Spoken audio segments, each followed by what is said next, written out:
is a late December night. Here in the high Sierra pines of Truckee, California, the wind is steady along the ridge outside, but in here, the fire is warm and the cabin is still. Take a moment to refold the heavy blanket on the chair, smoothing the corners and letting the day simply fade away. You are home for the night. The cabin has been keeping its own quiet watch long before you arrive. It sits among tall pines, their dark trunks rising out of snow that looks almost blue in the late night light.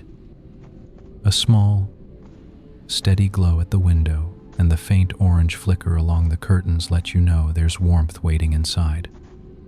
Outside, the wind moves along the ridge with a low, even sound, lifting loose snow into tiny flurries that drift across the porch and then settle again. Your boots find the wooden steps one at a time, each tread giving a soft, familiar creak. Cold air touches your face and ears, sharp enough to make the skin feel awake for a moment before you step in.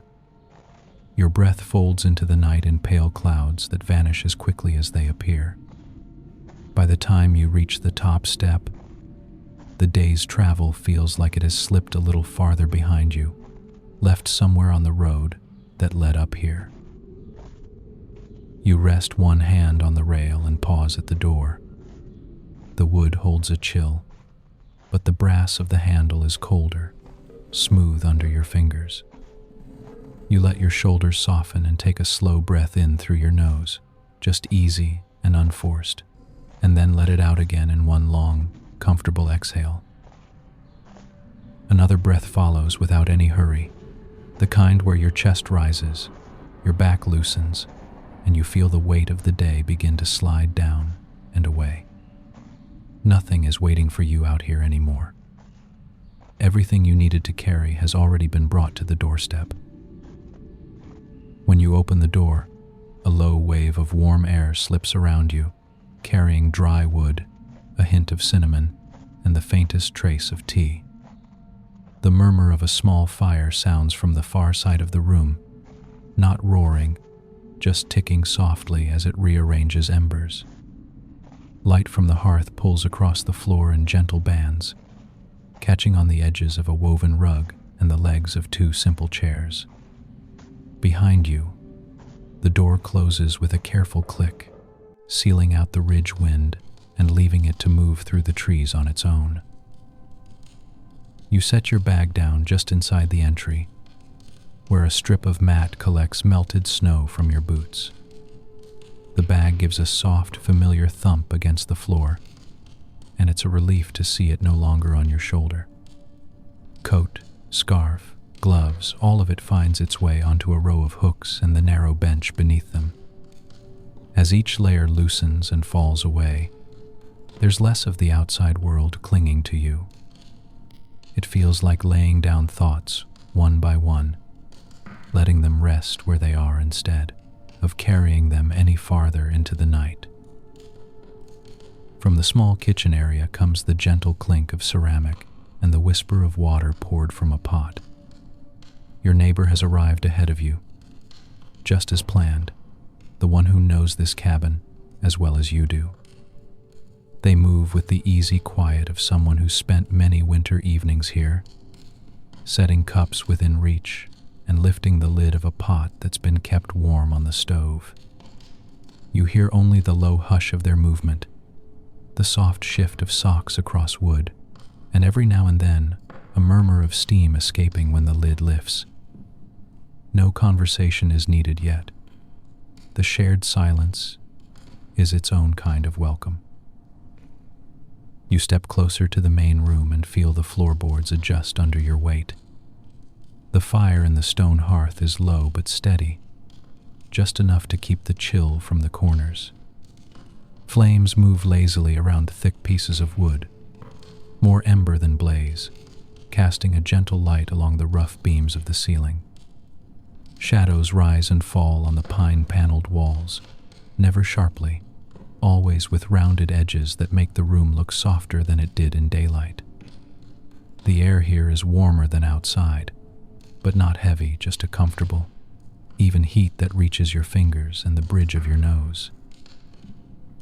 A folded throw blanket waits across the back of the nearest chair, corners aligned, fabric smoothed out with care. Your hand finds it almost automatically, testing the weight of it, feeling how the fibers hold a little chill on the surface and a deeper softness within.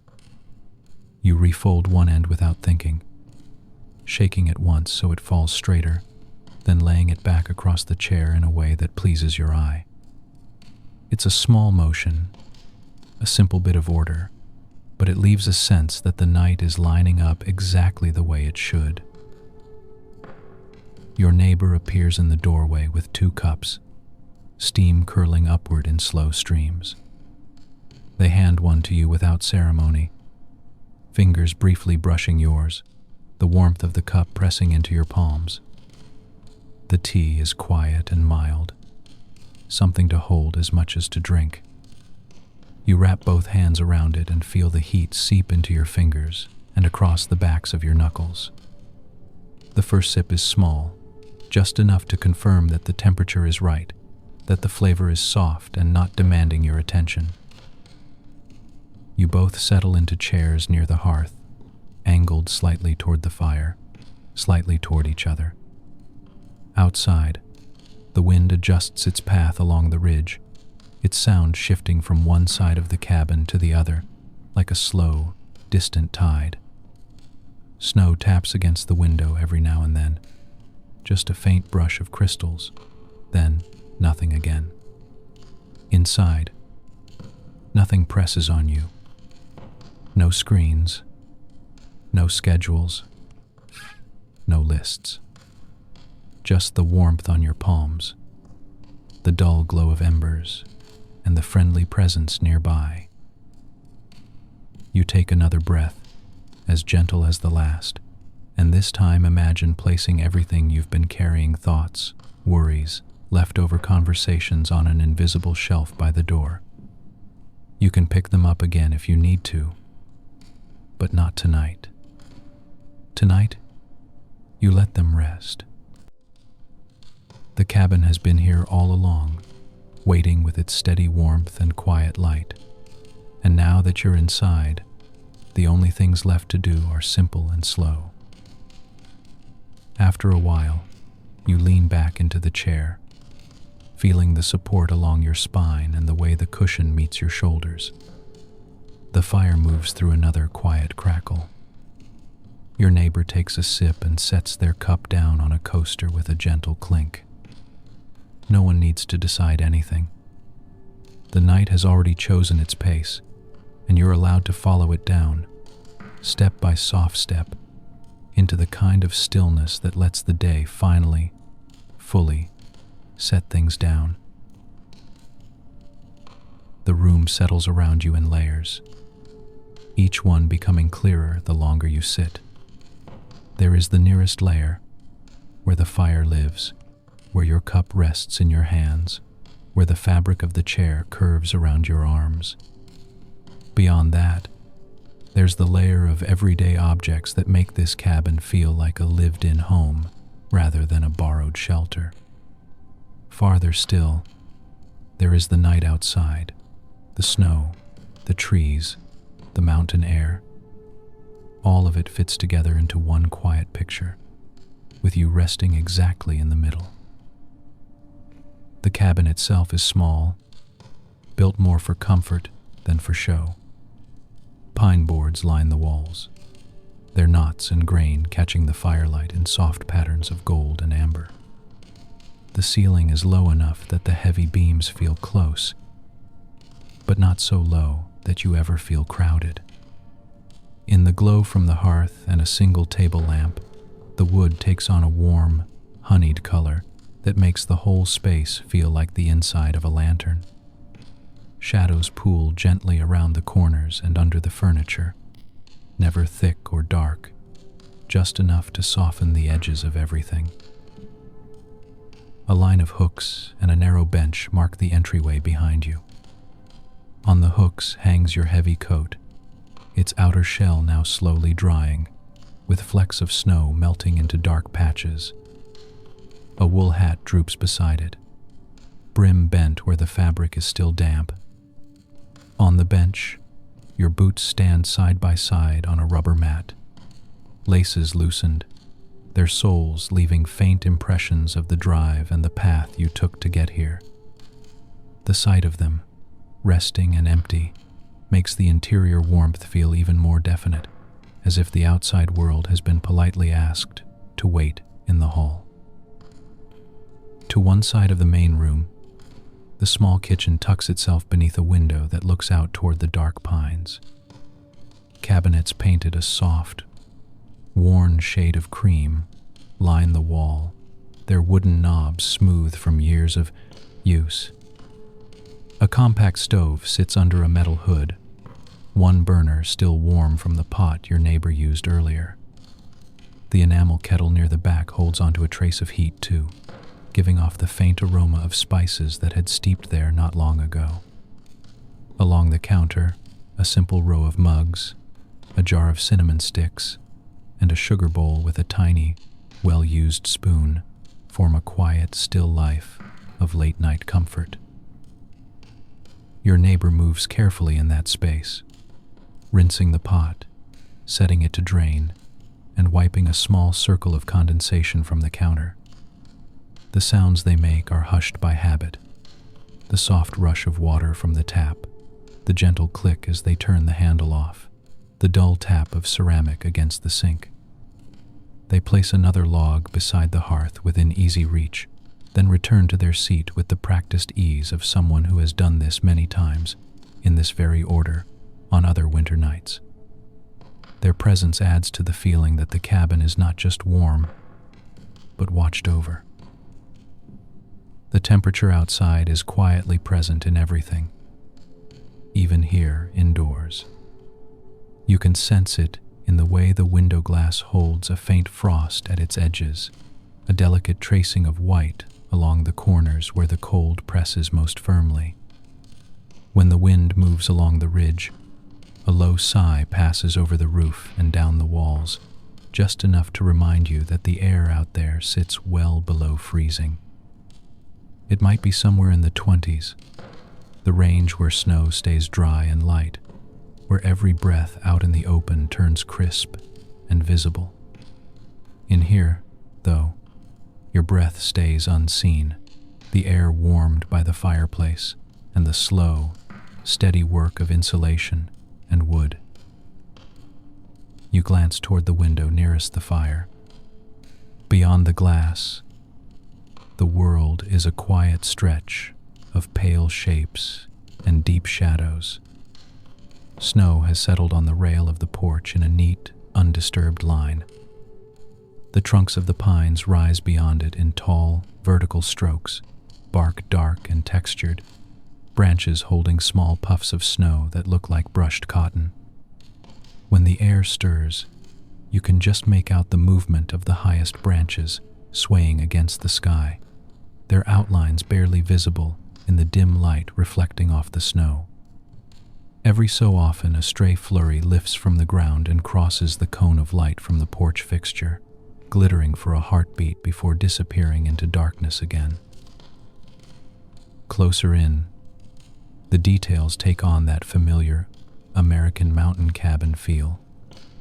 A narrow shelf holds a row of mismatched paperbacks, their spines curved from past readings. A simple floor lamp with a linen shade stands behind your chair, its switch operated by a small pull chain that clicks gently when you tug it. The rough stone fireplace anchors one wall, its mantel made from a single thick slab of stained wood. A woven rug covers most of the floor, its pattern of muted reds and browns worn just enough to be comforting. The rug is slightly thicker near the center, where people tend to stand to warm their hands or talk quietly as they peel off their gloves. On a low table between your chair and your neighbor's, 2 coasters wait side by side, each showing faint rings from past cups. Your mug sits on one, still sending up a slow ribbon of steam, The warmth of the cup seeps into your palms, and the ceramic feels solid and reassuring under your fingers. When you take a sip, the taste is familiar tea that has softened as it cooled, no longer demanding your full attention but still pleasant enough to keep nearby. The slow, steady act of lifting it and setting it down matches the unhurried pulse of the room. Somewhere beneath the floor, the structure makes small, settling sounds as the night deepens and the temperature drops further outside. A board gives a soft tick as it adjusts, then goes quiet again. The fire responds with a quiet sigh as one piece of wood shifts, sending a brief cascade of sparks up the chimney. These are not alarming noises. They are the ordinary murmurs of a building doing exactly what it's meant to do, holding steady against the cold, while the people inside rest. If you look toward the far end of the room, you can see the doorway that leads to the small bedroom, its frame slightly out of square, the way old cabins often are. A glimpse of a quilt is visible on the bed beyond, a pattern of squares in deep blues and soft grays. The pillow there looks fluffed and ready, the sheets turned back just enough to show that someone thought ahead to your arrival. Knowing that the bed is already prepared removes the last sense of needing to do anything. The simple path from chair to bed is clear and short, an easy line drawn through warm air. You think about how, earlier in the evening, you came up from the town of Truckee, watching the lights thin as the road climbed into the Sierra Nevada. Now that memory feels pleasantly distant, like a picture in another room. Here, in this small cabin, the story has narrowed to this single, clear moment. The fire's glow on wooden walls, the quiet presence of your neighbor, the weight of a warm mug in your hands, and the winter night gently leaning against the glass without pressing any farther. Slowly, your shoulders drop another fraction of an inch, and you find yourself leaning back just a little more into the chair. The cabin holds its light at the same soft level, no brighter and no dimmer, ready to stay exactly as it is for as long as you need. The ridge wind keeps tracing its path over the roof and through the pines, but in here, everything has the calm, unhurried feeling of a place that understands what it means to come home and simply rest. The longer you sit, the more you notice how your body and the room fit together. At first, it was only the broad feeling of warmth and soft light. Now the smaller details begin to arrive, as if they've been patiently waiting their turn. The chair holds you in a gentle cradle, cushion rising just enough to meet you, backrest catching the weight you no longer need to hold yourself. The fabric is slightly textured under your fingers when you brush it, not rough, not silk smooth, but something steady in between. Your hands stay around the mug a little longer than they need to. The ceramic has cooled from hot to pleasantly warm, the kind of heat that no longer asks you to be careful but still has something to offer. Your fingers curl along the curve of it, wrapping easily around the shape. Thumb, knuckle, palm, each part of your hand finds its own way to lean into the warmth. When you adjust your grip, the tiny shift of skin against glazed surface feels simple and grounding, as if you're holding not just a drink, but the whole quiet of the evening. Your shoulders have come down, though you don't remember choosing that. They sit closer to where they belong now, not slightly raised, not braced for the next thing. The muscles along the top of your back feel broader, less narrow, like they've spread out and taken up their full space again. When you draw in a slow, easy breath and let it slide out through parted lips, there's a gentle sense of sinking in your chest and along your spine, as if the air leaving your body makes just a little more room for rest to arrive. You feel the fabric of your shirt where it touches your skin, the way it rests along your shoulders and drapes down over your arms. It has grown warm in the front, where the firelight reaches, and stays slightly cooler between your shoulder blades, where the room's air moves more freely. As you shift in the chair, the cloth follows you with a soft tug, and then settles again, a small reminder that you're wrapped in something familiar and forgiving. The throw blanket across your legs has gathered a few gentle folds. You notice where it bunches at your knees, making a little ridge of fabric, and where it lies smoother across your shins. When you slide your hands down to smooth it, your palms travel along its surface, feeling every tiny change in texture. One edge hangs lower, almost touching the rug. You lift it, fold it back over itself, and let it rest in neater lines, the weight of the blanket redistributing across your lap. It's a small adjustment, but the act of straightening it feels like straightening something inside you as well. Your feet are snug inside your socks, with just the right amount of pressure where the elastic holds at your ankles. The wool has warmed to match your skin, and when you flex your toes, you can feel how the fibers give and spring back. Under your soles, the rug is thick enough that the boards beneath are only a suggestion, not a hard presence. If you press down, you can sense the firmness hidden underneath. If you relax, you feel only softness and a gentle rise where the rug's weave thickens. Across from you, your neighbor shifts in their own chair, the slight rustle of clothing and a creak from the wood marking the movement.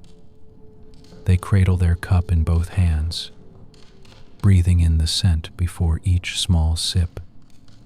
The quiet between you is comfortable, filled with small sounds. The tiny pop from the fireplace when a pocket of sap finds the flame, the whisper of wind along the roof, the almost inaudible brush of fabric whenever you or your neighbor resettle. Nothing in the room pulls at you. Instead, everything invites you to notice it only if you wish. After a while, the last of your tea is gone. The mug feels lighter now, almost drifting in your hands. Your neighbor glances toward the kitchen, then toward you, and the simple look is enough to understand. They rise with a soft push of their feet against the rug and carry both cups to the counter. You listen to the clink of ceramic, the gentle turn of the faucet, and the hollow sound of water filling a pot. As they move, the air in the room shifts just a little, bringing the faint scent of spices from the small tin they open. You hear the quiet rattle of a spoon, the whisper of powder meeting warm milk, and then the comforting, low simmer of a pot set back on the stove.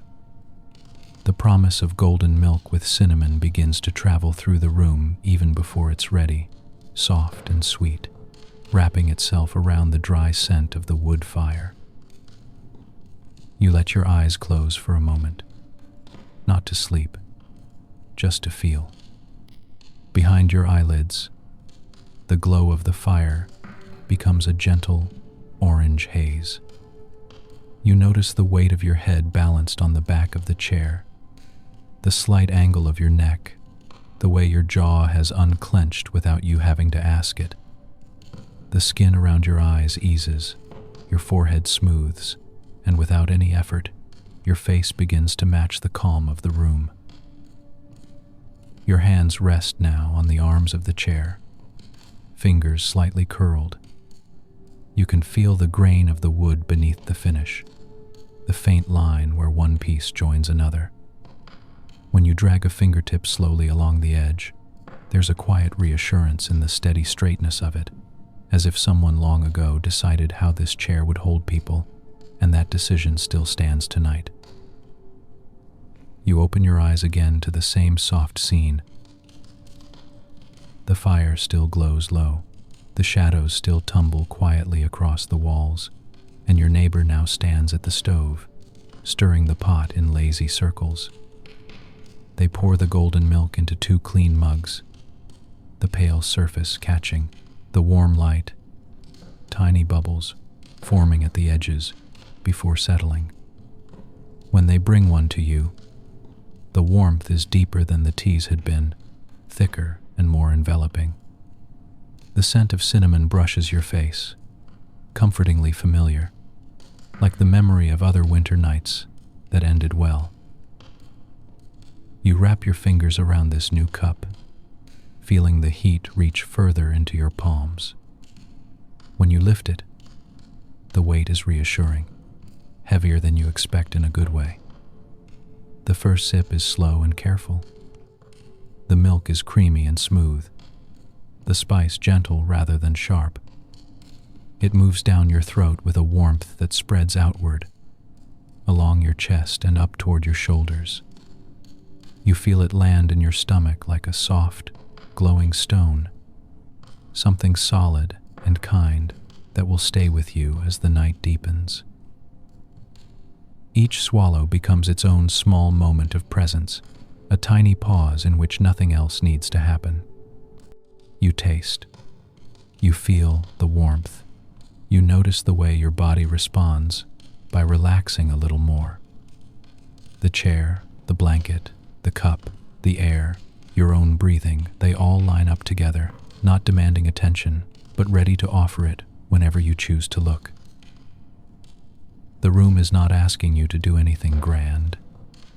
It only asks that you be here, in this exact body, in this exact chair, on this exact night, letting the simple contact of fabric, wood, and warmth remind you that you have arrived and that for now, arrival is enough.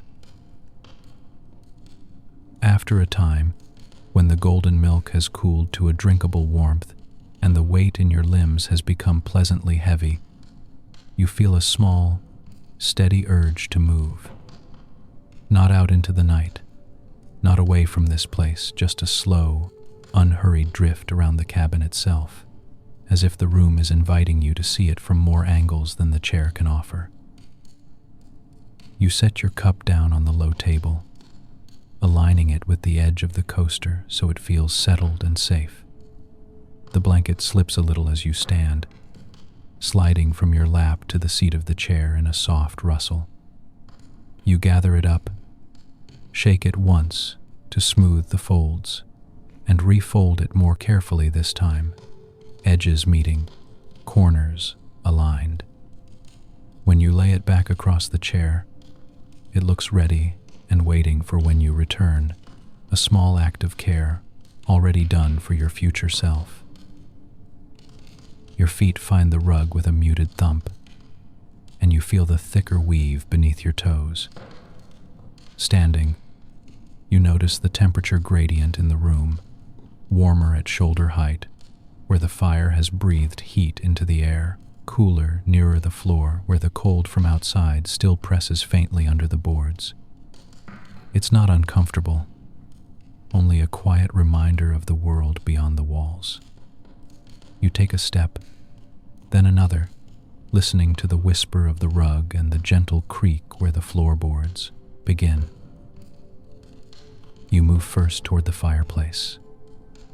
Up close, the stone face reveals more details, tiny flecks of mica catching the light, uneven edges where the stones were set by hand, a faint white line of mortar here and there. The hearth itself extends a little into the room, wide enough for a person to sit on if they wanted to feel the full warmth of the fire. A narrow metal screen stands in front, its dark mesh glowing softly where it faces the embers. Behind it, the logs have settled into a low, glowing bed of coals, with only a few small tongues of flame still reaching up to taste the air. On the hearth, just to one side of the fire, you notice a pair of thick wool socks resting neatly together. They are not the ones on your feet. These are a spare pair, set aside with quiet intention. The yarn is a soft, heathered gray with a subtle pattern woven through, darker at the toes and cuffs. One sock lies fully extended, the other folded over it at the ankle, as if someone took the time to arrange them just so. The wool looks dense and comforting, the kind that holds warmth even when the air is cold enough to bite. From this close, you can imagine the feel of them, springy yet firm, the texture gentle against skin that has known winter air. A little beyond the socks, on the mantel, sits a small stack of everyday things. Among them, a folded trail map catches your eye. Its paper is soft at the edges from being handled, the creases worn pale where it has been opened and closed many times. The green and white of its cover are muted in the low light, but you can still make out faint lines of contour and a trace of dotted paths. It rests there as if someone finished studying it earlier and then set it down with the thought, "I'll look again in the morning," and never needed to rush. You reach out and run a fingertip lightly along the folded edge of the map. The paper is cool and smooth, with a slight give where the layers meet. Tiny ridges from the creases press lightly against your skin, each one a quiet record of past days spent tracing routes and imagining lines through the snow. You don't unfold it now. Tonight, it is enough to know that the paths are there, would be there if you wanted them, held safely between the folds, waiting for a clearer, brighter day. For a moment, you simply stand there between the socks and the map, feeling the warmth from the hearth on your face and hands. The room around you seems to pause with you, as if it's taking its own small breath. In that pause, the quiet sounds step forward, the slow tick of a small clock on the nearby shelf, keeping time in gentle, even beats, the faint sigh of the wind rounding the corners of the cabin, the soft hiss as a tiny bit of sap burns off deep within the log. Each sound arrives alone, lingers, and then fades, leaving a space ready for the next one. You let that pause stretch, not filling it with thoughts, just letting it be a pocket of pure, simple stillness.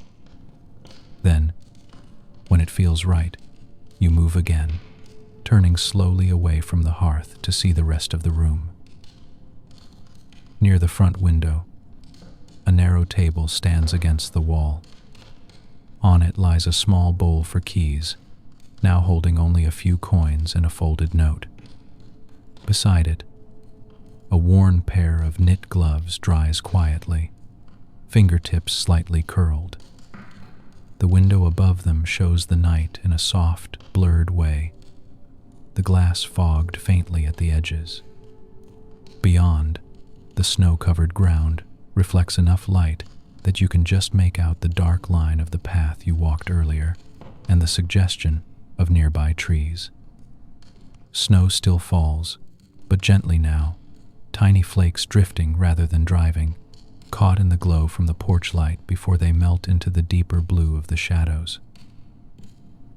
You wander toward the kitchen, letting your hand brush the back of your chair as you pass. The counter holds the simple tools of tonight, the rinsed pot turned upside down on a towel, the tin of spices pushed back against the wall, the honey jar with its lid set slightly askew. A clean mug waits near the sink, ready for another use if needed. The stove's surface is just warm enough that when you hold a hand above it, you can feel a faint heat rising, nothing strong enough to reach your face, just a gentle reminder that it worked not long ago to bring comfort into the room. Your neighbor moves around you with quiet familiarity, stepping aside when your paths cross, offering a small smile that says they understand this slow tour, that they've taken it themselves on other nights. They wipe a tiny splash of milk from the counter and hang the dish towel back on its hook, smoothing it once so it dries evenly. Their presence is light and easy, more like a steady candle than a bright lamp always there, never overwhelming. From the kitchen, your steps carry you toward the hallway that leads to the bedroom. The boards here are closer together, and the creak under your feet is softer, a more private murmur. You pause at the doorway and look in. The bed waits with its quilt turned down a little, the pattern of blues and grays catching the low light. The pillow looks inviting, its surface smooth and slightly depressed, as if someone fluffed it not too long ago. A small bedside table holds a lamp with a simple shade, currently off, and a glass of water half full, the surface still and clear. You imagine how it will feel later to slide under the weight of the quilt, to rest your head on that pillow, to let the room dim even further. For now, you simply take in the sight, letting the promise of future rest add another layer of ease to the present moment.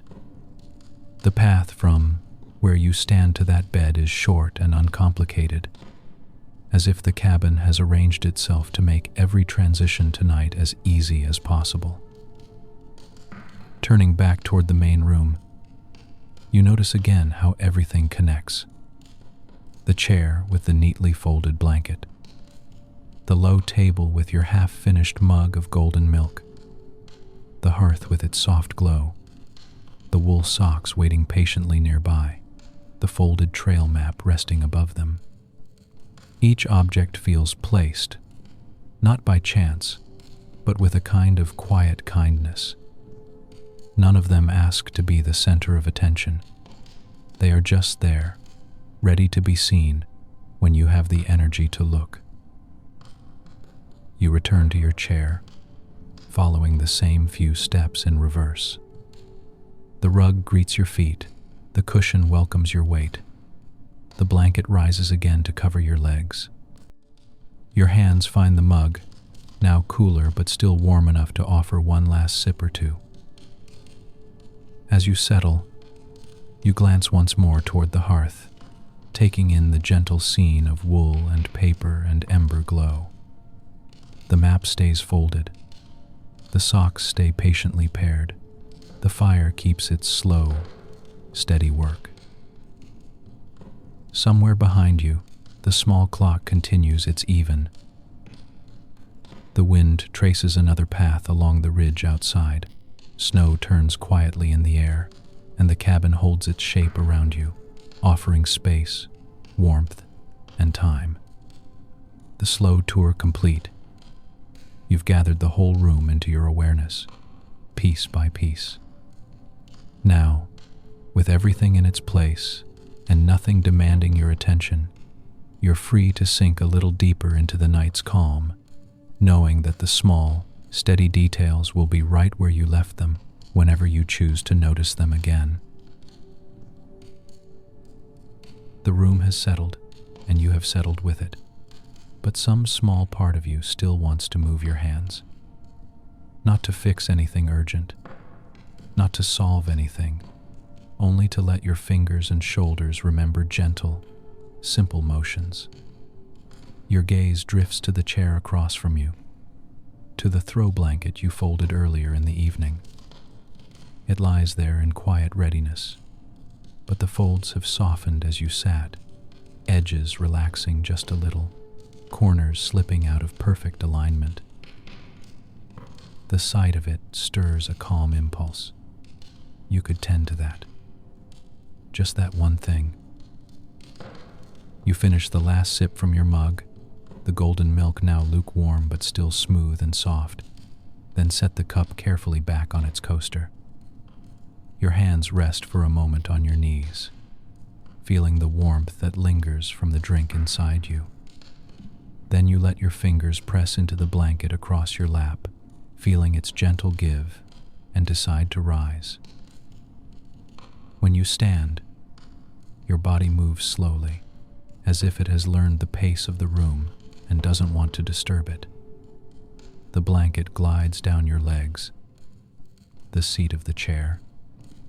You pause halfway upright, catching its corner before it slides to the floor, and the simple act of saving it from falling sends a quiet satisfaction through your chest. No hurry, just a small kindness. Completed. You gather the blanket from your own chair first, lifting it with both hands. The fabric drapes over your arms in a soft, even weight. As you hold it up, you can feel the warmth it has collected from your body, trapped in its fibers. The pattern is muted in the low light, edges of color blurred by the glow from the fire. You give it a gentle shake, just enough to loosen the folds and let the fabric breathe. The motion sends a faint whisper through the air, like a sigh that belongs to the cloth itself. You spread the blanket along the back of the chair, smoothing it from one side to the other. Your palms glide over the surface, tracing the weave, pressing out small wrinkles. At the bottom edge, you bring one corner to meet the next, then fold the fabric upward in a slow, deliberate arc. The blanket is not large, but you treat it as if it matters, as if every fold is its own quiet promise of comfort later. Each time you lift and lay it down again, you feel your shoulders loosen another fraction, your breathing match the pace. Your neighbor watches from their chair, legs tucked under them, hands resting lightly around their own cooling mug. They say nothing, only follow your movement with a soft, contented expression, as if they understand that this simple task is a kind of wordless conversation between you and the room. When your eyes meet, they give a small nod, the kind that says, "Yes, this is exactly the sort of thing that belongs to a night like this." With the blanket on your chair now folded into neat thirds along the back, you let your attention drift to the other chair near the hearth. Another throw lies there, the folds from earlier in the evening slumped into a gentle curve. You walk the few steps toward it, feeling the change in warmth as you pass closer to the fire. The air near the stone is slightly hotter, brushing your cheeks and the back of your hands like a gentle breath. The wool socks rest nearby on the hearth, still arranged exactly as before, and above them, the folded map waits in its quiet place. You don't need to touch them this time. It's enough to let them sit within the edges of your awareness as you reach for the blanket. The chair's cushion gives when you lean on it, the fabric beneath your fingers slightly cooler than the blanket you pick up. You lift this second throw with the same unhurried care. The fabric is a little different, maybe thicker, maybe a bit more textured against your skin. You run your fingers lightly along the edge, feeling the stitched border, the tiny raised ridge where the yarn has been looped tighter. You give this blanket a soft shake too, and for a moment the fibers catch the firelight, turning the surface into a gentle ripple of shadow and muted color. Instead of folding quickly, you pause halfway through each motion. You hold the blanket in front of you, its weight hanging evenly, and feel the tug on your fingers, the gentle pull on your wrists. Then you bring one side inward, letting the fabric fall over itself in a clean line. Your palm smooths the seam, tracing it from top to bottom. You repeat the motion on the other side, folding the blanket into a narrower rectangle. The air around you is so quiet that you can hear the small rustle of fibers sliding past each other. When you lay the blanket back on the chair, you choose a new way to arrange it, folded neatly along the back, but with one soft corner allowed to drape down over the seat, inviting and relaxed. You press the fabric into place with the flat of your hand, feeling its warmth against your skin. From this angle, the firelight grazes the blanket's surface, picking out its texture and making it look even softer. It's such a small difference from before, yet the chair now seems more ready, more welcoming, as if it has taken a deep breath and smoothed its expression. You step back a little to see both chairs, both blankets. There is a gentle symmetry now. 2 resting places prepared, 2 soft landing spots for tired bodies. The sight of them brings a quiet sense of order, not rigid or strict, just a calm arrangement that feels right. You didn't start this evening planning to refold anything, yet here you are, hands tingling slightly from the work, mind at ease from the simple, completed task. On your way back toward your own seat, you notice a cushion on the floor that has shifted slightly out of place where someone must have rested their feet earlier. You lower yourself to nudge it back with your hand, aligning it with the edge of the rug. The action takes only a second, but it joins the sequence of small kindnesses you've just given the room. Each one is like a tiny weight being set down, replacing clutter with gentle clarity. When you finally sink back into your chair, the blanket behind you welcomes your shoulders, its folded thickness a soft support. You draw the lower edge across your lap once more, feeling familiar, warmth gathering along your legs.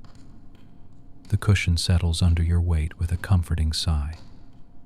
Your hands rest on the blanket, palms open, fingers relaxed.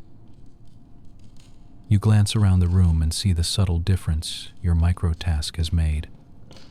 Nothing dramatic has changed. The fire still burns low. The socks still wait by the hearth. The folded map still holds its quiet place. But something in the arrangement feels smoother, more intentional. The room looks as if it has just exhaled. Your neighbor smiles when they see you settled again. "Looks good," they say softly, voice barely above a murmur, and then they, too, fall back into the shared quiet. The compliment isn't really about the blanket. It's about the way your small act has brought a little more peace into a space that was already kind.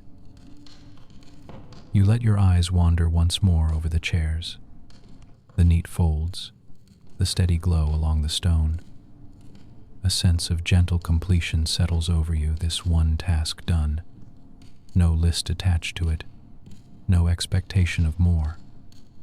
Just this, a blanket refolded in the soft light of a winter night, your hands reminded of their own gentleness, the room quietly grateful for the care. The soft order you've created lingers like a lingering chord, slowly fading into silence. After a long, easy stretch of quiet, your neighbor lifts their head and glances toward the kitchen, then toward you. There's a shared understanding in their eyes, a kind of unspoken question you already know how to answer. You nod, just once, and that's all it takes. "Another round?" they ask in a low voice, already half rising from their chair. "Just a little," you reply, though even as you say it, you know the warmth will reach further than the cup. You ease the blanket from your lap, letting it stay draped across the chair this time, still holding the shape of your legs. Your feet find the rug, toes curling in your socks as you stand. The air beyond the reach of the fire is cooler, not harsh, just crisp enough that you feel the difference along your arms. The change makes the idea of a warm drink feel even more inviting. In the small kitchen, the overhead light is turned down low, casting a gentle circle over the counter and stove. The rest of the room remains in half shadow, so the glow from the fire and the muted kitchen light blend together without any sharp lines. The cabinets, worn and familiar, hold their soft color as your neighbor reaches for a pot, lifting it from its hook with a quiet clink of metal against wood. You open the refrigerator door, and a brief wash of cool air brushes your face and hands. Inside, the light is a small, square sunrise in the middle of the night. You reach for the carton of milk waiting near the front, its sides cold and firm beneath your fingers. When you set it on the counter, it makes a muted, solid sound that feels reassuring, like placing a book on a table. You close the door with gentle pressure, letting the seal meet without any slam. Your neighbor tips the carton carefully, pouring a slow stream of milk into the waiting pot. The sound is soft and steady, like a narrow waterfall inside a hollow space. You watch as the pale liquid rises, catching the overhead light, its surface smooth and quiet. When the pot has enough, the carton is returned to its place, and your neighbor sets the pot on the burner with a small, familiar motion. A turn of the knob brings a faint click, and then the low, steady rush of gas and flame beneath metal. You step closer, drawn by the growing warmth. On the counter sits the tin of spices, waiting patiently from earlier in the night. You open it, the lid giving a tiny, satisfying pop as it loosens. Inside, the scent rises at once, earthy, deep, and gently sweet, with the warmth of cinnamon threaded through. You take a small spoon from the jar beside it, the metal cool in your hand, and dip it into the golden powder. When you tap the spoon over the pot, the spice falls in a delicate stream, sinking into the milk and leaving small bursts of color on the surface. Your neighbor takes up a whisk, its thin wires ringing softly against the edge of the pot as they begin to stir. You watch the milk swirl into gentle patterns, the gold spreading outward, transforming the surface into a soft, glowing cloud. The movement is slow and steady, circles within circles, and you can almost feel your breathing fall into the same rhythm. Steam rises in slender ribbons, curling upward before disappearing into the dim kitchen air. You reach for the small jar of honey, its glass side slightly sticky from past use. The lid twists open with a quiet creak, and the scent that emerges is light and floral. When you dip the spoon in, the honey clings and stretches, thick and luminous in the soft light. You hold it above the pot and let it fall in a thin, golden thread, listening to the gentle hiss as it touches the warming surface. The sweetness swirls into the mixture as your neighbor stirs, leaving no sharp edges, only blended comfort. The steam grows stronger now, bringing with it the full aroma of the drink. Warm milk, soft spice, a hint of sweetness, it all wraps around you in a way that feels almost like another blanket, this time for your senses. You close your eyes for a moment and simply breathe it in. The inhale slow and deep, the exhale longer and easier. The air against your face is warmer now, touched by the heat rising from the pot, gently fogging the space between you and the stove. When the mixture is ready, your neighbor turns off the flame, and the burner's faint rush fades into silence. The pot is lifted carefully, cradled in both hands, and brought closer to the counter. 2 mugs wait there, chosen almost without thinking, the same ones you used earlier, their rims familiar to your hands and lips. One has a tiny chip near the base, the other a faint ring of color inside from many past nights of warm drinks.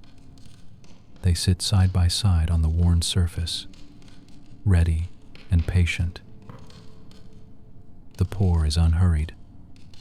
The golden drink flows from pot to mug in a smooth, unwavering ribbon, steam rising more quickly where it meets the cooler ceramic.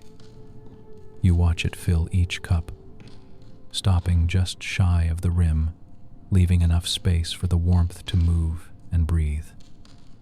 A final dusting of cinnamon is shaken onto the surface of each, the powder landing in scattered specks that melt slowly into the creamy swirl. You wrap your hands around your mug the moment it's placed in front of you. The heat reaches through the ceramic and into your palms, spreading along your fingers, up your wrists. It feels like holding a small, steady sun. The handle is warm but not too hot, just right for your thumb to rest against. Your neighbor picks up their cup as well, and the two of you stand there for a moment in the quiet kitchen, each holding a circle of light between your hands. You lift the mug toward your face, letting the steam meet you first. It carries the gentle warmth of spice, the soft sweetness hidden beneath, and the familiar comfort of milk. You close your eyes once more and breathe in, feeling the scent travel through your nose and down into your chest, loosening something that had remained tight until now. The world narrows to the circle formed by your hands and the cup they hold. The first sip is careful, testing. The liquid touches your lips, warm but not burning, and then moves onto your tongue, spreading its flavor slowly. The milk is rich and smooth, the spice gentle and round, the sweetness subtle and kind. It travels down your throat with a steady warmth that seems to widen the space inside you, settling deep in your middle like a pool of soft light. You notice the sensation in detail, the way the heat continues to radiate outward long after the sip has gone, the way your shoulders soften in response. You and your neighbor move back toward the main room together, carrying your mugs as if they're small lanterns guiding the way. The change in light is gradual, the kitchen's glow yielding to the dimmer, more flickering radiance of the fire. The chairs are waiting for you, blankets in place, cushions still shaped from where you sat before. The neatly folded throw on your chair looks especially inviting, as if it remembers the care you gave it and is ready to offer the same in return. You settle back into your seat, drawing the blanket over your legs with one hand while keeping the mug steady with the other. The fabric welcomes you, warm from the room, soft against your skin. Your neighbor takes their place across from you, tucking their feet beneath them and pulling their own blanket higher. For a while, the only movements are small: a sip taken, a mug lowered, a hand adjusting the edge of cloth. Each sip of the warm drink becomes a measured step downward into rest. You can feel the way it slows you from the inside out, each swallow easing some small, unnoticed tension. The room seems to lean in around you, firelight dimming just enough to feel more gentle, shadows blending a little more around the edges. The socks by the hearth, the folded map on the mantel, the small objects on the shelf all fade into the background, present but no longer asking to be seen. Outside, the wind moves along the ridge with its same low, steady song. Snow continues to drift down, soft and unhurried, touching the roof and the trees and the ground with equal patience. Inside, the kitchen has gone quiet again. The stove cooled, the counters still. All that remains is the low fire, the steady tick of the clock, and the slow, shared ritual of two people holding warm mugs in a small mountain cabin, letting the last edges of wakefulness soften and round off. When your cup is finally nearly empty, you cradle it in both hands and rest it against your chest, feeling the faint remaining heat through the ceramic and your clothes. You take one more breath of the scent rising from it, now lighter but still there, and let your eyes rest on the fire. The golden drink settles within you, a calm weight, a friendly glow. The day feels very far away. The night, with all its gentle quiet, feels like it has opened its arms and made room for you right here. The cup rests lightly against your chest, its warmth fading but still present, like a small ember cupped between your hands. You breathe in the last faint trace of spice and milk, then lower the mug to your lap. The blanket gathers around it, holding the ceramic steady. The fire offers a slow, contented crackle, sending a brief flicker of light across the log walls. For a time, neither of you speaks. The silence is not empty. It hums with small, familiar sounds. The clock on the shelf keeps its soft, steady count of seconds. The wind brushes along the roof in long, low passes. Somewhere in the wall, the cabin makes a tiny settling sound and then goes still again. You feel all of it as background, like a quiet song you don't need to listen to in order to know it's there. Your neighbor shifts slightly, the blanket on their knees rustling. They look over at you, eyes soft, and tilt their head a little toward the window. When they finally speak, their voice is low, meant only for this room. "Hear that?" they murmur. "Snow's gone lighter." You listen, letting your attention move outward. It's true the earlier hush of flakes against the glass has eased. Now it's more like an occasional brush, a faint patter here and there. You nod, answering in the same low tone. "Feels like everything's slowed down," you say. Your neighbor smiles, the expression small but warm. "Up here, it always does," they reply. Night has a way of reminding you what can wait. Their words linger in the air, not as advice, not as a lesson, just as an observation, placed gently between the two of you. You let them settle, feeling how they match the looseness in your shoulders, the heaviness in your legs, the calm weight in your middle from the drink. You look toward the hearth, where the socks rest neatly by the stone, and then to the mantel above, where the folded map lies in its quiet place. You don't stare, don't study, just let your eyes pass over them the way you might glance at a familiar picture on a wall. They are part of the room's language now, understood without needing to be explained. "You did a good job with the blankets," your neighbor says after a while, voice almost a whisper. "The room feels tidy and soft." You let out a gentle breath that's not quite a laugh. "Just felt right," you answer. "Like if I could straighten a few folds, maybe the inside of my head would follow." "Looks like it worked," they say, and you can hear the smile in their tone even if you're not looking directly at them. You turn your attention inward for a moment, testing that idea.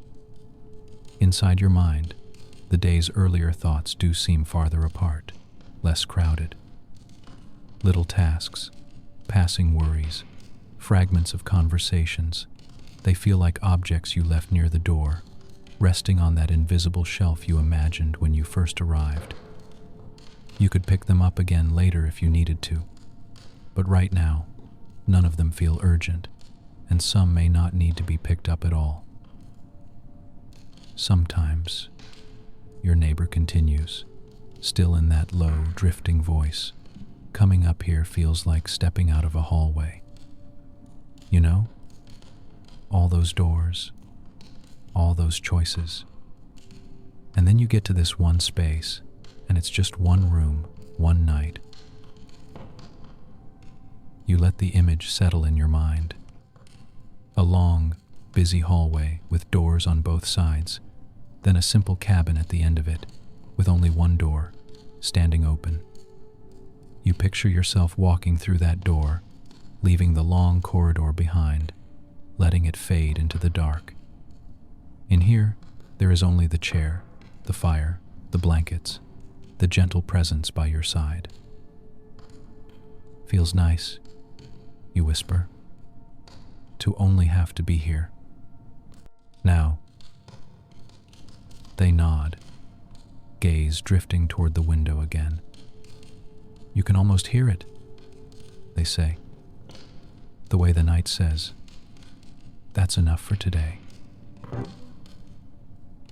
You close your eyes briefly and listen as if the night really is speaking. You hear only the wind and the faint movement of snow, but somehow their soft persistence carries the same message. You've done enough. You've come far enough. This is all that's needed. When you open your eyes again, your neighbor is watching the fire, their face lit by the low orange glow. Their expression is the kind that only appears late in the evening, when no one needs to perform anymore, when everyone has run out of energy for anything but truth and kindness. Remember the first time you came up here? They ask softly. You think back without pushing for details, letting only an impression rise. A colder night, maybe, and a sense of not knowing where anything was. Boots still laced tight, shoulders still high, sleep still far away. I remember being more restless, you say. I kept thinking there was something I'd forgotten to do. Well, they reply, you made it back, so whatever it was couldn't have been that important. You let their words settle in, feeling the gentle humor in them. You take another small sip from your mug, now only lukewarm, but still comforting. The warmth is less intense now, but that seems right. Everything tonight has been slowly stepping down. Light, sound, temperature, thoughts, conversation. A quiet thought moves through your mind. Slow and kind, you're allowed to rest. You don't say it out loud. You don't need to. Instead, you let the idea flow into your body, into your wrists and fingers, into the muscles around your eyes, into the steady weight of the blanket on your legs. Your neighbor leans back, their head resting against the chair. We don't have to talk, they murmur. Just didn't want you stuck alone in your thoughts. You shake your head gently. I don't feel stuck. Feels more like floating. Good. They breathe. Floating is good. The exchange tapers off naturally, like a candle gradually dimming. Words become less necessary. Your attention returns to the rhythm of your own breathing, the way your chest rises and falls, the subtle lift of the blanket with each inhale, the slight sink with each exhale. You feel your pulse in your fingers where they rest around the cup, slow and steady. In the quiet that follows, your thoughts drift the way flakes of snow drift outside, unhurried, not trying to land anywhere in particular. Your mind brushes lightly against fragments of memory and possibility, but nothing sharp catches. Every time a thought starts to gather speed, it softens, widens.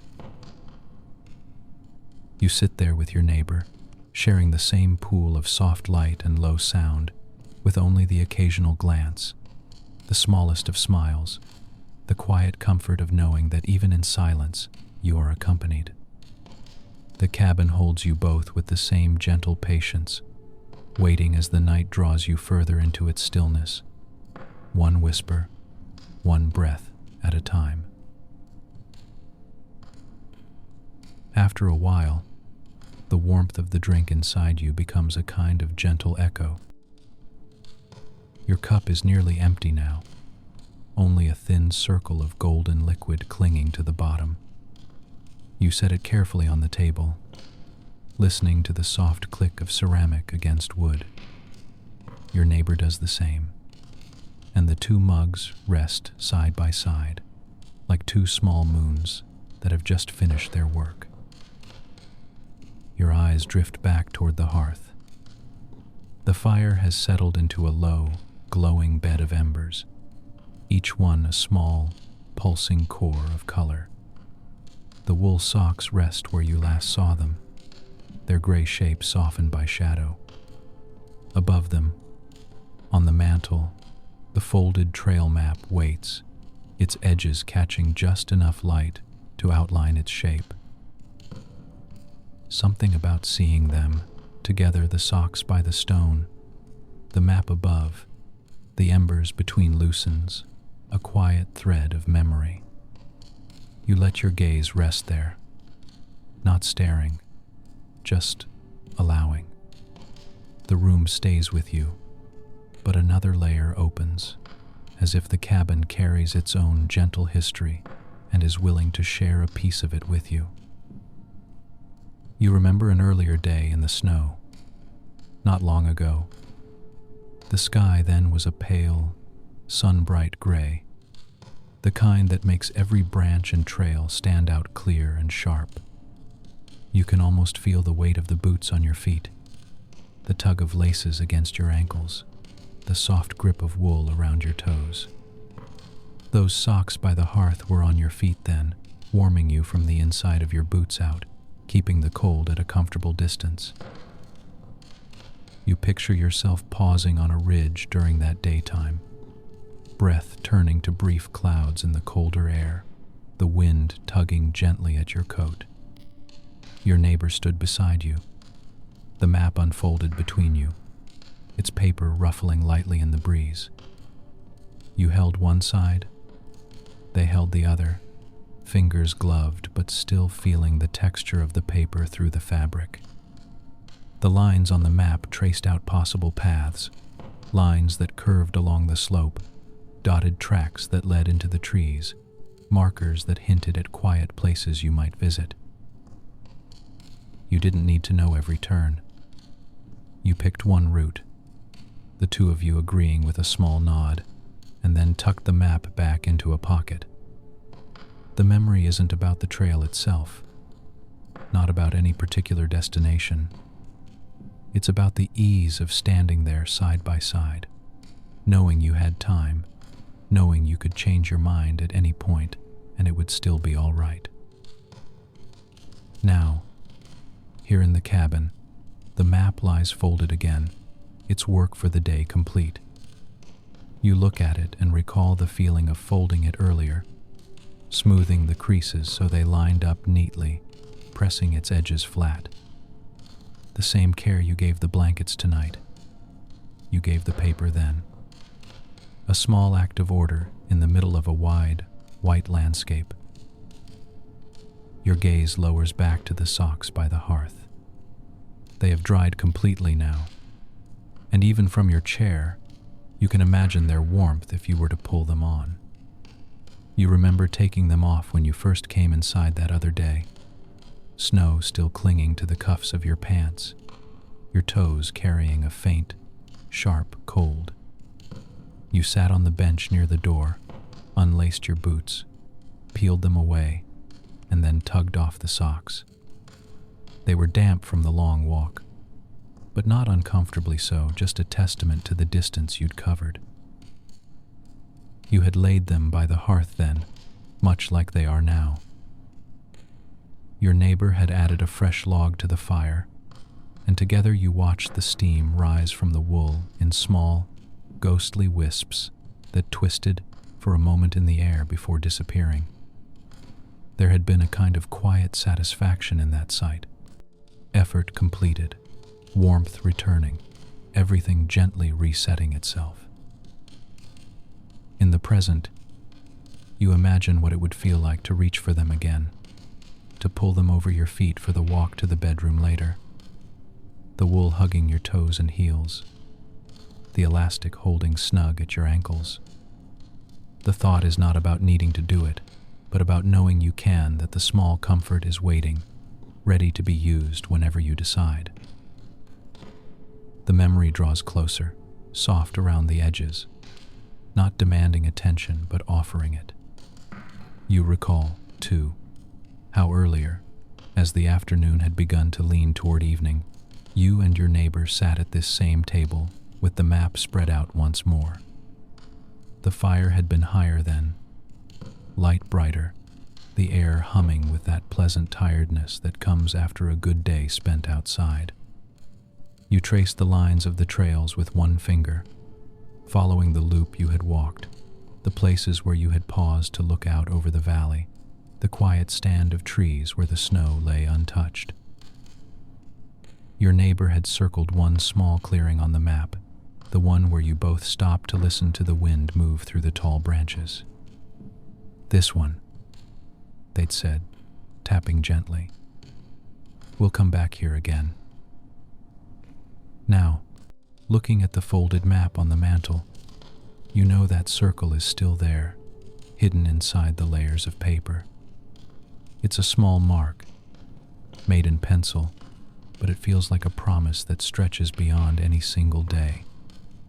The cabin holds that promise along with you, keeping the map safe, the socks dry, the memories nearby but not demanding. You breathe in slowly, feeling the air moving through your nose and down into your chest. As you exhale, your gaze softens. The objects in front of you blur just a little, becoming shapes of comfort rather than details to parse. The map becomes not just paper, but the idea of open trails and gentle choices.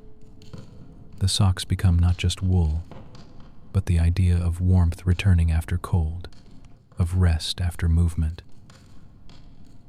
Your neighbor follows your line of sight. "Those two have seen some days," they whisper, nodding toward the socks and the folded map. "Good company, though." You smile, the movement small but real. "They've done their job," you answer softly, "like we have today."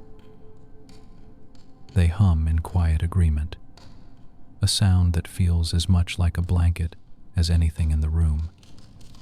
"And they'll be ready again," they add. "When you are."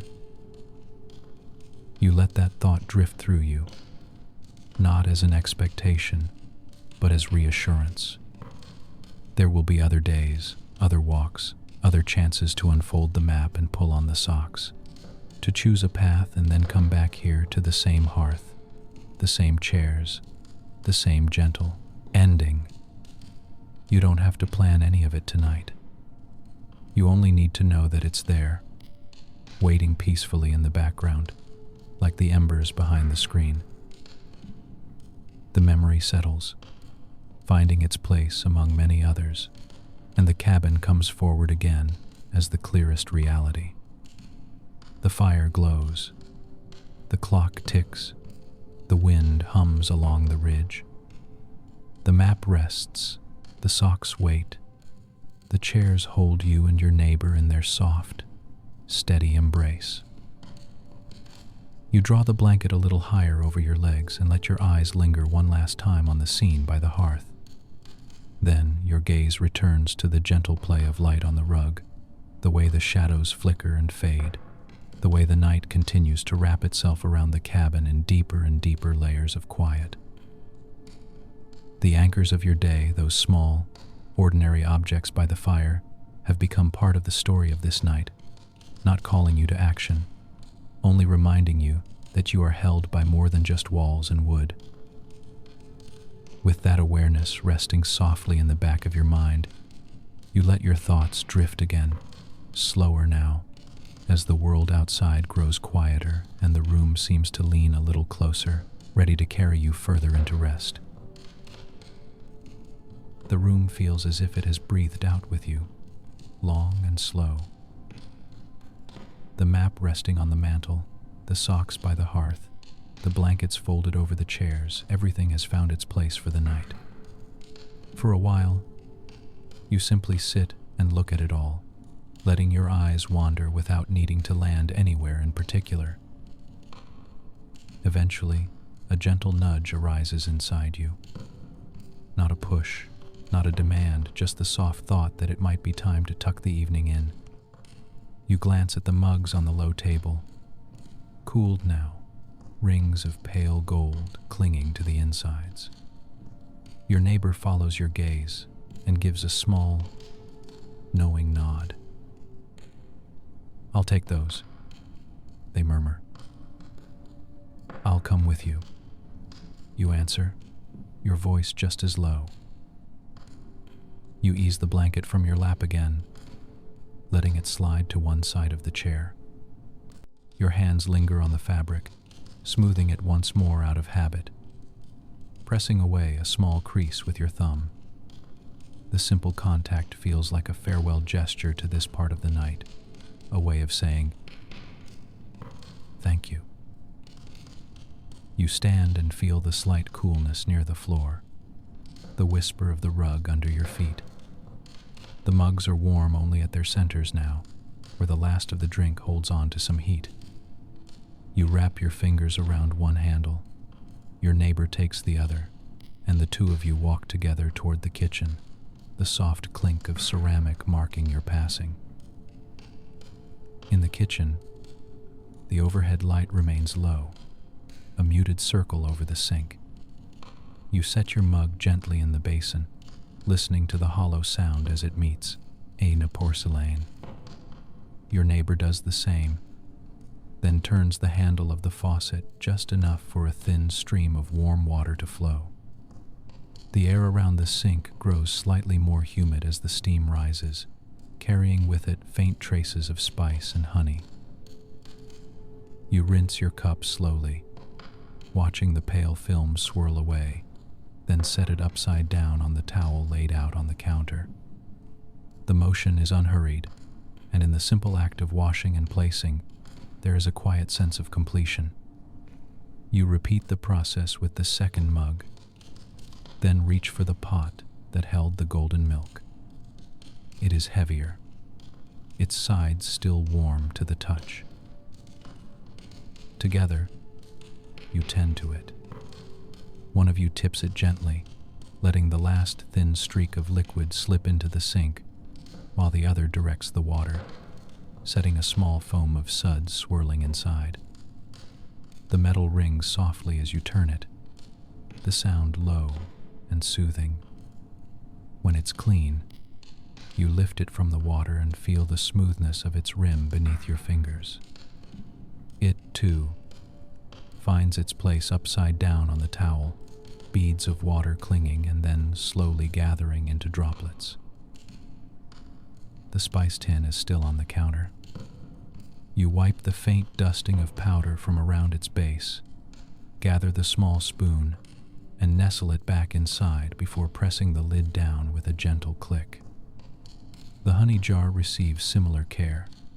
You twist the lid until it's snug and wipe a small sticky spot from the glass, the cloth catching the sweetness.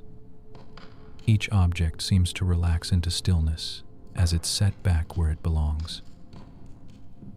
Your neighbor wipes the counter in slow, circular motions, the cloth moving in wide loops.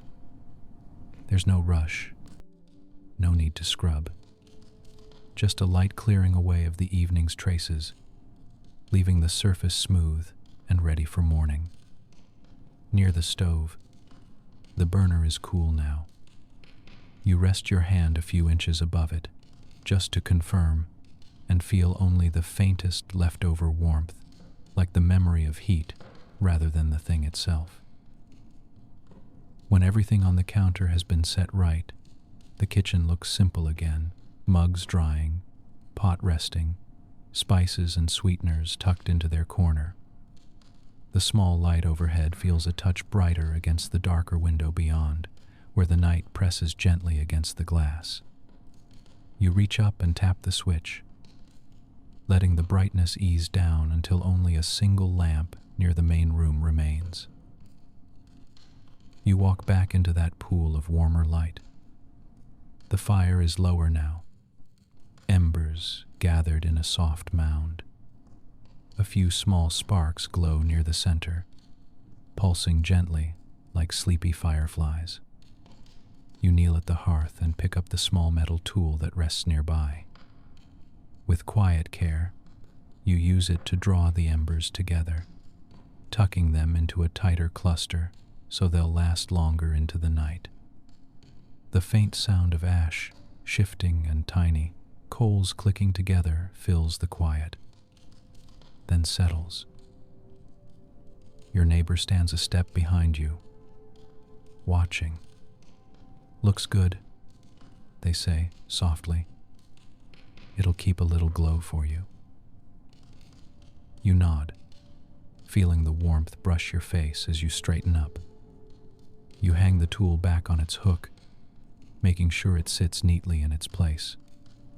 The wool socks remain just where they've been, dry and ready. The folded map still rests overhead, untouched. You let your gaze pass over them briefly, then back to the gentle mound of embers. It feels right to say something, even if no one else hears it. In your mind, or perhaps barely aloud, you offer a simple thank you. Thank you to the fire for its warmth. Thank you to the room for its shelter. Thank you to the night for its softness. The words aren't formal, and they don't need to be. They're just a quiet acknowledgement of how held you feel here. You turn to the chairs. One cushion has shifted slightly, leaving a faint hollow where you'd been sitting. You smooth the surface with the heel of your hand, pressing the fabric into a gentle curve that will welcome you if you sit again. The blanket over the back of your chair still lies neatly folded, its edge straight, its corner just barely dipping. You tug that corner up by a fraction, the smallest of adjustments, and feel again that satisfying sense of order. Your neighbor walks to the window and looks out into the dark. Snow's still falling, they say, in a hush, but softer now. It'll be there in the morning. You move to stand beside them. Outside, you can see the faint shimmer of flakes in the thin cone of light from the porch. They drift down slowly, almost lazily, landing on the rail and the ground without disturbance. The trees stand tall and dark, branches holding small cushions of white. Everything looks still, calm, sure of itself. You pull the curtain halfway closed, leaving just a narrow slip of glass revealed so the night can still keep you company without staring all the way in.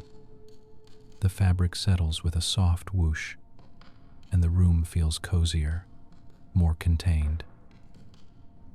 Together, you make one last round of the space. You check the lock on the door with a gentle hand, not out of fear, but as a small courtesy to the cabin and to yourselves. The bolt slides into place with a quiet, solid sound. The lamps are already low. You turn one down further, leaving just enough light to guide your steps to the bedroom. The fire glows like a low, quiet heartbeat in the corner, steady and reassuring. Your neighbor gives a small stretch, shoulders rising and falling, then looks around the room with the same kind of gratitude that's been blooming in you. "Good night, little place," they say under their breath, and you feel something. Inside, you echo the sentiment. You follow their lead and let your eyes sweep the room one last time. The chairs, the rug, the hearth, the socks, the map, the gentle scatter of everyday things that now feels perfectly placed. "Thank you," you whisper, not needing to specify whether you mean the cabin, the night, your neighbor, or all three. Then, with the main room tucked in and everything resting where it belongs, you turn toward the short hallway and the waiting bed, the lights soft behind you and the quiet of the cabin guiding your steps forward. The hallway feels narrower and even quieter than before, as if the night itself has followed you in and softened its footsteps. The floorboards under your socked feet are cool but not cold, wood holding the memory of the day's warmth.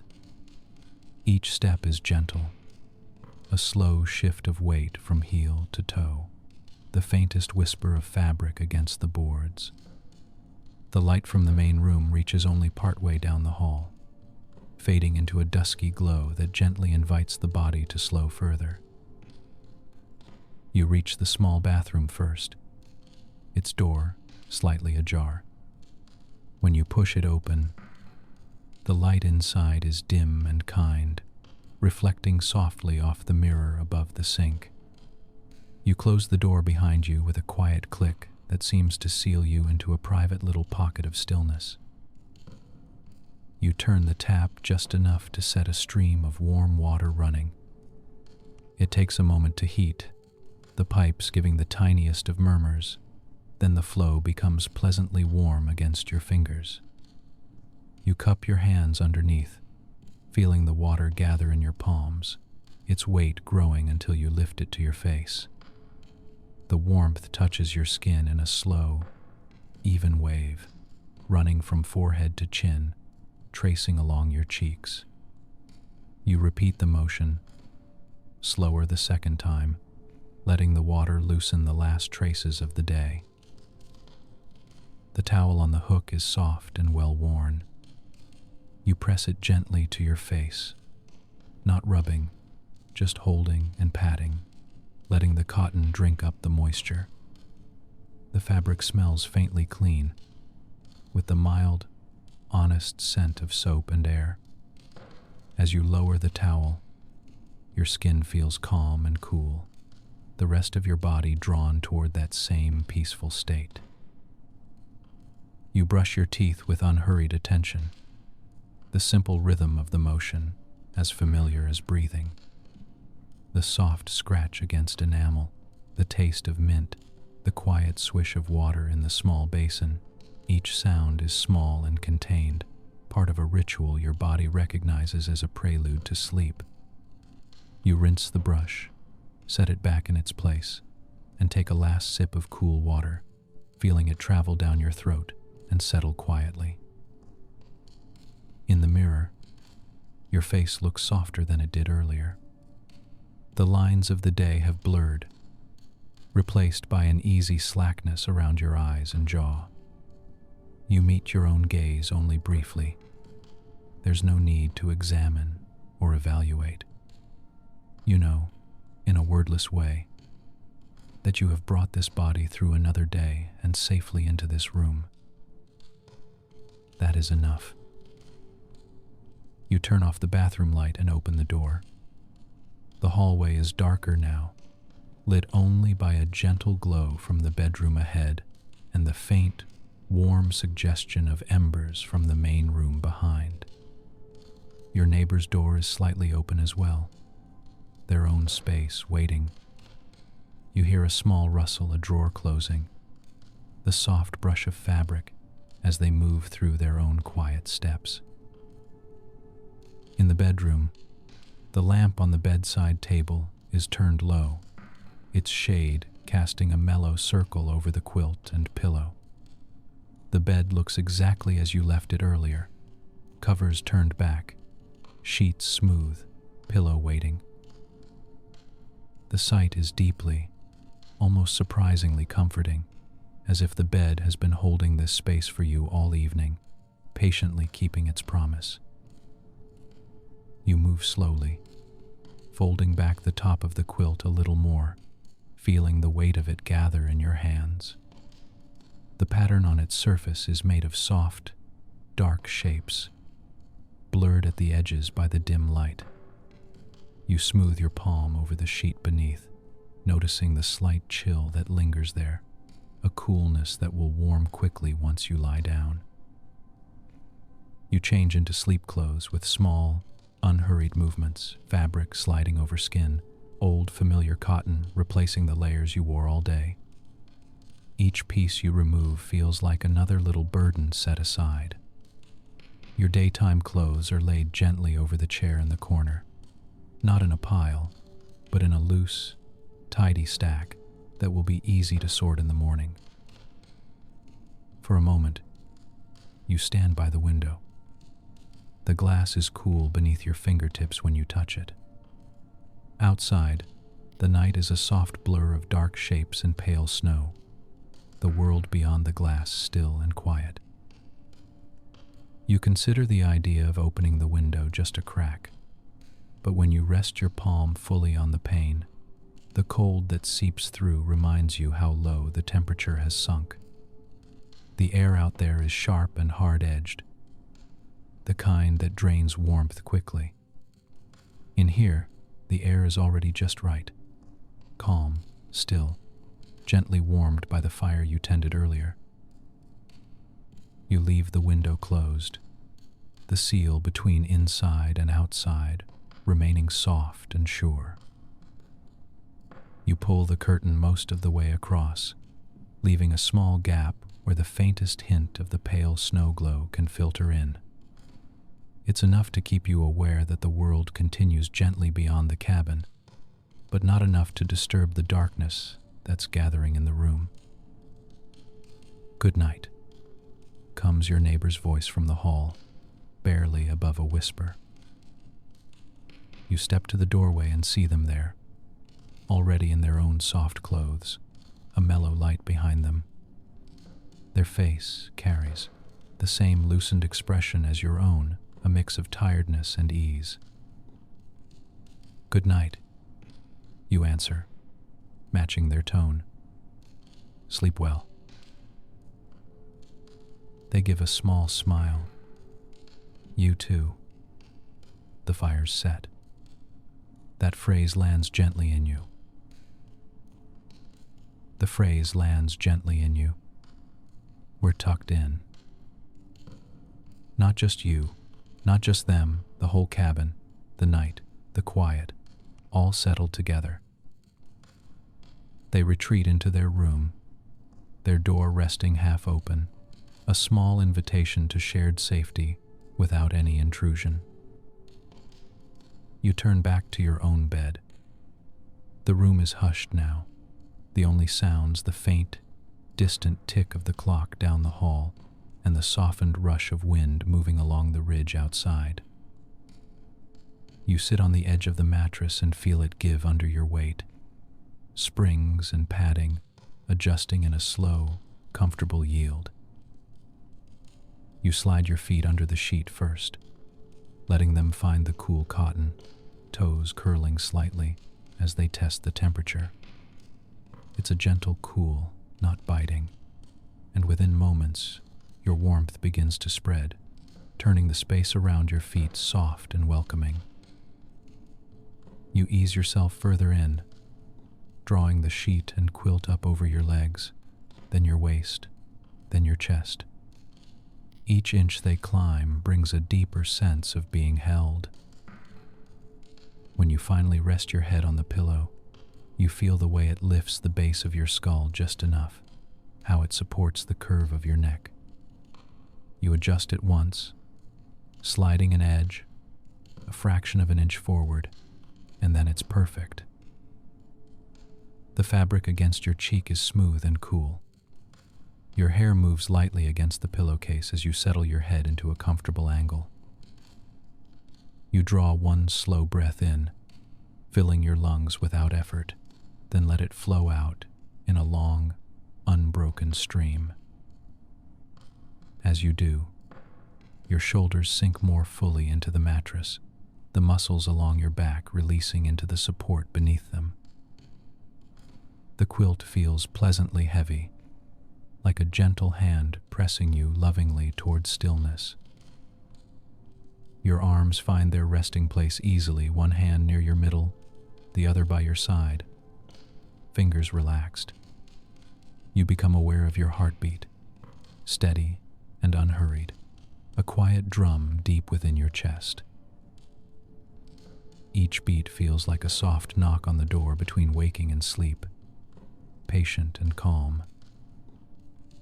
In the near dark, you can just make out the faint outline of the doorway, the softer darkness that marks where the hall begins. Beyond that, somewhere that doesn't need to be seen, the little living room waits, chairs resting, blankets folded, socks by the hearth, map on the mantel, embers glowing low. It all continues to hold you, even from a distance. You let your mind drift over the path of the evening, arrival, warmth, folded blankets, shared cups, tiny tasks done without haste, the soft murmur of conversation, the golden drink, the quiet washing, the last look around the room. Each memory is like a step down a gentle staircase, and here you are now, at the landing near the bottom, surrounded by soft darkness and soft cotton and soft sound.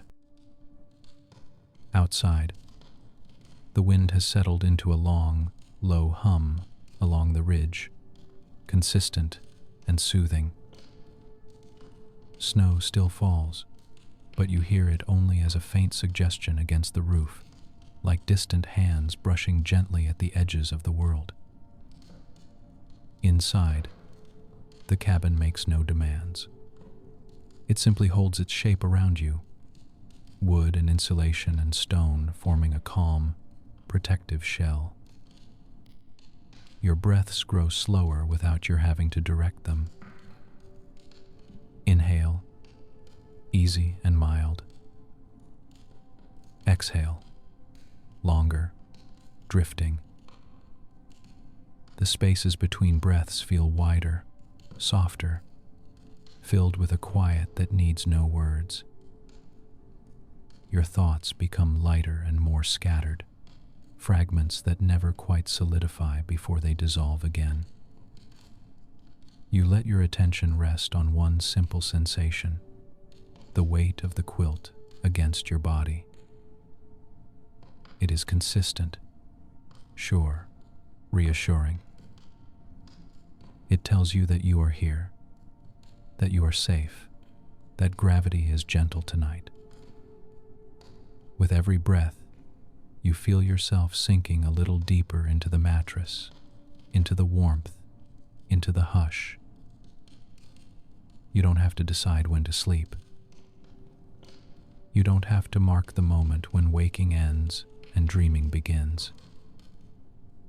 All you have to do is lie here, in this small mountain room, on this winter night, and let the bed, the cabin, and the quiet do what they know how to do, carry you, kindly and slowly, into the deepest rest.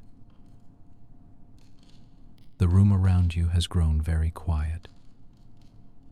You lie on your side now, or maybe half on your back, the quilt settled in a gentle arch over your shoulder and along your arm.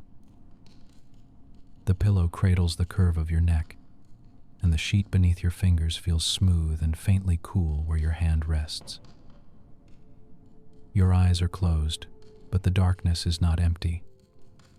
It is full of soft shapes and slow-moving thoughts. Your breathing has found its own rhythm. Inhale, easy and unforced. Exhale, longer, drifting away. With each breath out, your body feels a little heavier, as if it's sinking into a nest that was made just for it. The sounds from the rest of the cabin arrive as faint hints now, the distant tick of the clock, a single, soft creak as wood adjusts to the cold, the low song of the wind along the ridge outside. As these sounds blend together, images begin to rise behind your closed eyes, carried on the same quiet current as your breath. They don't press for attention. They simply appear, float for a moment, and then drift away again, like snowflakes passing through a beam of light. You see the slope above the cabin in a kind of gentle moonlight. Snow lies in smooth, unbroken curves, softening every rock and bump. Pines stand tall and dark, their branches holding small mounds of white that glow faintly under the sky. The wind moves along the ridge in long, low strokes, lifting a fine veil of powder here and there, then letting it settle again without hurry. In this vision, there's no need to walk or climb. You are only watching, as if from a window, letting the quiet of that high place seep into your bones. Your awareness returns to the feeling of the quilt against your chest, the warmth building where your body meets the mattress.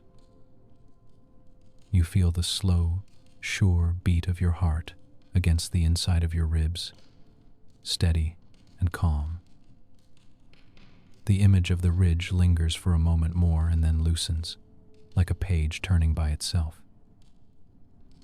Another picture comes forward, just as gentle. You see the mantel above the hearth, not as it is now, but the way your memory and imagination soften it. In this inner view, the folded trail map lies open instead, its paper spread out under a warm, amber light. The lines on the page glow softly, tracing familiar curves and contours, the paths you've walked and the ones you might walk some other time.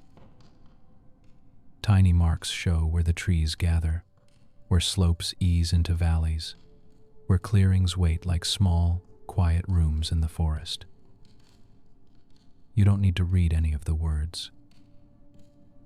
You only sense the shape of the land, the way it rises and falls, the way the paths offer choices without pushing you toward any one direction. In this drifting image, your fingertip moves slowly above the paper, not quite touching, following a gentle loop that begins near the cabin, wanders out along a ridge, pauses at a hidden clearing, then curves back home again. The path feels familiar, kind, patient. It's a promise made in lines and light. There will be other days, other walks, other hours of easy movement, and long, quiet views. As you breathe out, the map in your mind folds itself again, its edges meeting neatly, its creases aligning. It doesn't vanish. It simply tucks back into its place, as if sliding onto the mantel in the soft glow of the embers. The promise stays, but it doesn't ask anything of you tonight. Your hand shifts slightly on the sheet, fingertips brushing the fabric. The cotton has warmed now, holding the shape of your touch. You roll one shoulder the smallest amount, enough to ease a knot that had already nearly disappeared. The pillow settles under your head with a faint sigh of fabric. Then another image rises, this one closer, more intimate. You see the hearth as it was earlier in the evening, the fire higher, the light stronger. Just to one side of the stone, the pair of wool socks lies in your mind's eye again. But this time, they are not quite as they are now. In this quiet picture, you imagine them freshly worn and then carefully set down, their fabric still carrying the warmth of your feet. One sock is turned partially inside out, as if it had been pulled off in a moment of pleasant tiredness. The other is smoothed more neatly, its shape a small echo of the day's steps. You picture yourself sitting on the bench near the door, unrolling them from your ankles, the wool gently gripping and then releasing your skin. The memory is softened. No sharp cold, only the memory of it, already fading as the room's warmth takes over. You see your hands place the socks by the hearth, thumbs brushing along the edges to flatten them. In your mind, their fibers glow faintly in the firelight, small, familiar companions resting after their work is done. Now, in the dark of your room, those socks are dry, cool, and still by the stone. They are ready for another day, but they don't need to think about it.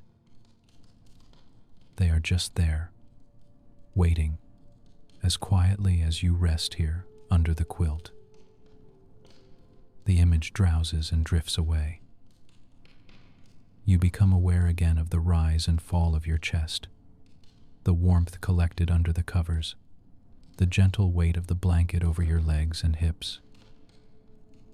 The air near your face feels a bit cooler, a soft contrast that makes the nest of the bed feel even more welcoming.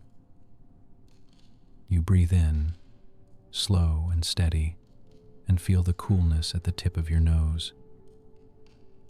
You breathe out, and warmth pools softly in front of your lips before blending into the room. A final series of images glides through you, like slow pages turning in a book with no need to be read quickly.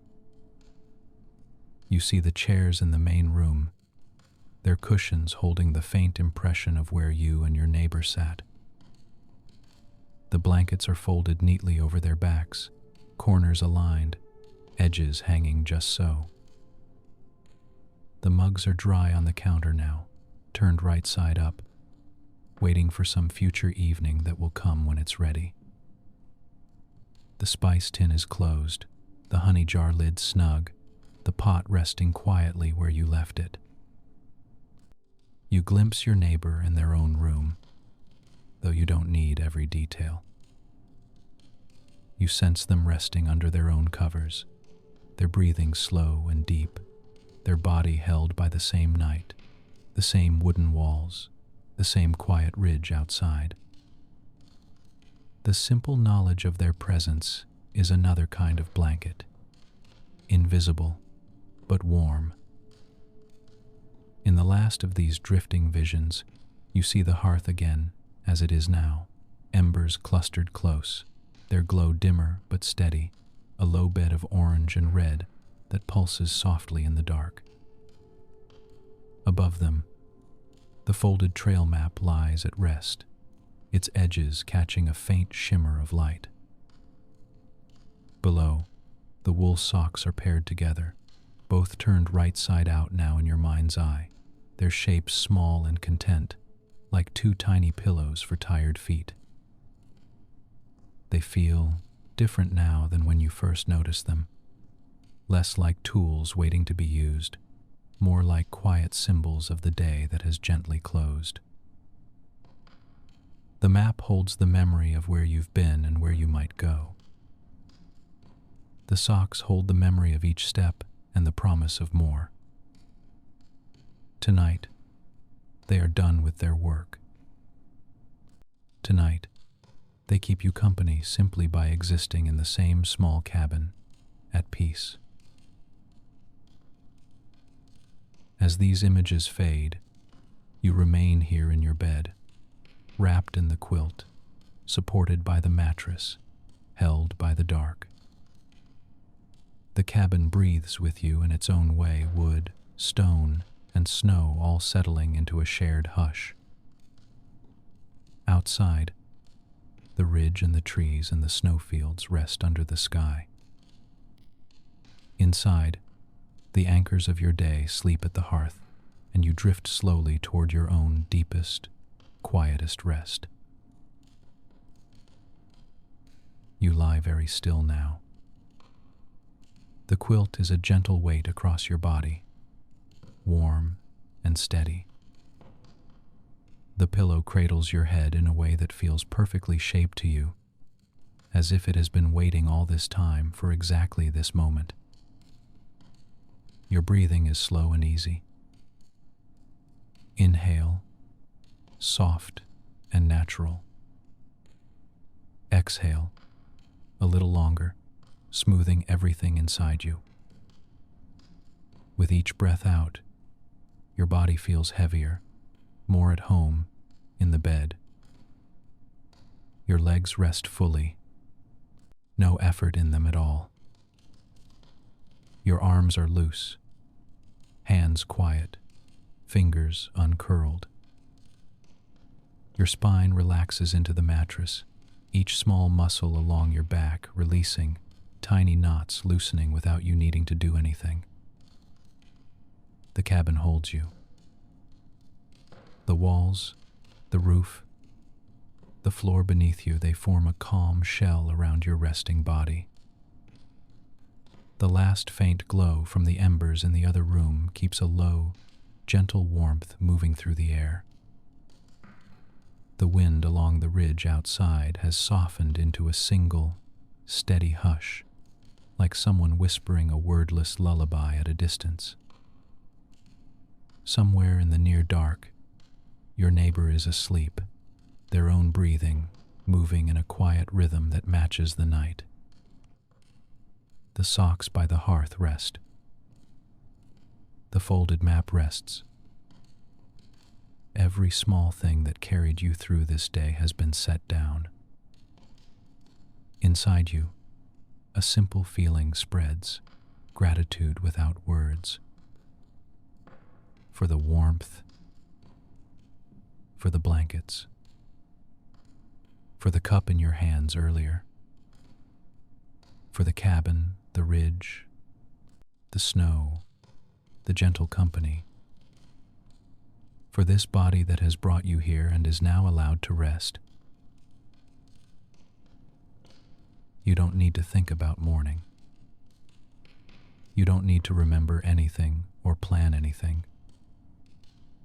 All that's asked of you is this: to breathe, to soften, to sleep. Another breath in, cool and light. Another breath out, warm and slow. The quilt, the bed, the room, the night, they all lean closer, holding you with quiet care. Your thoughts thin to a soft blur.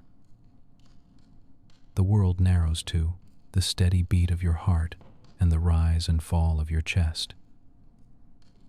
You float for a moment at the edge of sleep, wrapped in warmth, surrounded by stillness, gently aware of how safe you are. Then even that awareness begins to fade, like the last ember settling into ash. You breathe in once more. You breathe out, long and easy. And the night carries you peacefully